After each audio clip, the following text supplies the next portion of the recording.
เท่านั้นจะหันมองคนนี้คนนั้นคนนี้ก็ดูดีมีสไตล์ให้ใครคนนั้นที่ยืนอยู่ตรงนั้นผมอยากจะรู้จักอยากจะไปทักทาย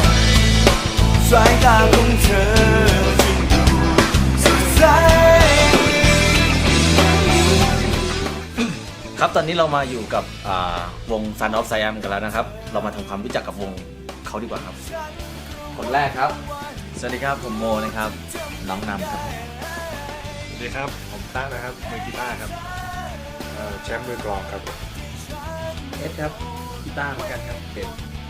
บอมเบสครับลงไปหัวใจฉันคงสวัสดีครับ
Baby girl, break it down, baby girl, ain't nobody else but you the one, baby girl. ผมจะรู้คุณทำไมคุณไม่ต้องกลัวอะไรยืนกว่าจะมือคนละมือใส่กับพวงมาลัยอยากกระทุ่มเที่ยวนอนแม่เธอจะให้